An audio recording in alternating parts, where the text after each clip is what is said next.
ఈ సందర్భంగా తెలియజేస్తున్నా మిత్రులారా మీరు ఒకటే ఆలోచన చేయండి ఏ పథకం ప్రారంభించినా దాన్ని మొత్తం పూర్తిగా అమలు చేసే బాధ్యత మా ప్రభుత్వం తీసుకుంటది హడావిడిగా ప్రారంభించి అటక మీద పెట్టే ఆలోచన మా ప్రభుత్వం చేయదు ఏది ఇచ్చినా ఆనాడు ఆకాశమే హద్దుగా ఇందిరమ్మ ఇల్లు అడిగిన ప్రతి పేదవాడికి అక్కడక్కడ ఒకరొకరు రెండు తీసుకున్నా కూడా ఆ ఎల్ల Congress party doctor YS Rajasekhara Reddy గారు ఉన్నప్పుడు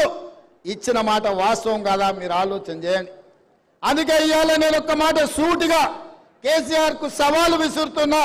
నువ్వు డబుల్ బెడ్రూమ్ ఇల్లు ఇచ్చినా దళితులను ఆదుకున్నా అంటున్నావు కదా ఏ ఊర్లలో అయితే కేసీఆర్ డబుల్ బెడ్రూమ్ ఇల్లు ఇచ్చిండో ఆ ఊర్లలో నువ్వు ఓట్లు వేయించుకో ఏ ఊర్లో అయితే ఇందిరమ్మ ఇల్లు ఉన్నాయో ఆ ఊర్లో మేము ఓట్లు వేయించుకుంటాం ఈ సవాల్కు సిద్ధమా అని చెప్పి నేను కేసీఆర్ని అడుగుతున్నా ఇక ఈయన ఇట్లుంటే ఇక మోడీ అయితే ఇక ఆయన మాటలకు అద్దే లేదు నాయన ఆయన మంచి మంచి డ్రెస్సులు వేసుకుంటాడు తీయగా మాటలు చెప్తాడు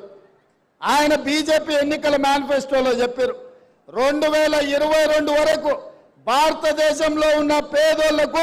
100% ఇండ్లు కట్టిస్తాం ప్రధానమంత్రి ఆవాస్ యోజన పథకం కింద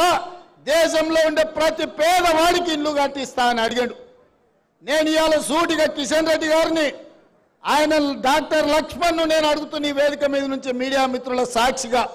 ఈటెల రాజేందర్ని అడుగుతున్నా ప్రధానమంత్రి ఆవాస్ యోజన కింద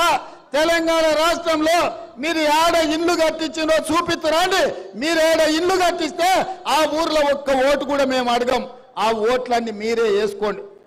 మీ ఎన్నికల మేనిఫెస్టోలో లేదా 2022 వరకు ప్రతి పేదవాడికి ఇల్లు ఇస్తామన్న మాట వాస్తవం కాదా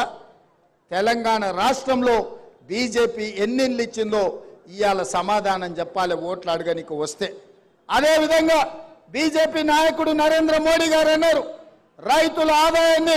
రెండింతలు చేస్తాం 2022 వరకు అని అన్నాడు ఇవాళ పెట్టుబడి దక్కక లక్షలాది మంది రైతులు ఆత్మహత్యలు చేసుకున్నారు ఢిల్లీ సరిహద్దుల్లో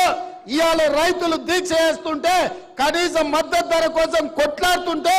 తుపాకీ తూటాలు పేల్చి ఇవాళ అక్కడ ఢిల్లీలో రైతులను బలి తీసుకున్నది నరేంద్ర మోడీ ప్రభుత్వం అని నేను ఈరోజు ఆ ప్రభుత్వం మీద నేను ఆరోపణ చేస్తున్నా అదేవిధంగా స్విస్ బ్యాంకులో నల్లధనము లక్షలాది కోట్ల రూపాయలు ఉంది అవన్నీ తెచ్చి ప్రతి పేదవాడి ఖాతాలో 15 లక్షల రూపాయలు వేస్తా అని అన్నాడు నరేంద్ర మోడీ మా పేదోళ్ళ కాదు ఈ మీడియా మిత్రుల కన్నా ఎవరికన్నా ఖాతాలో ఒక్క రూపాయి నన్ను వేసినాడా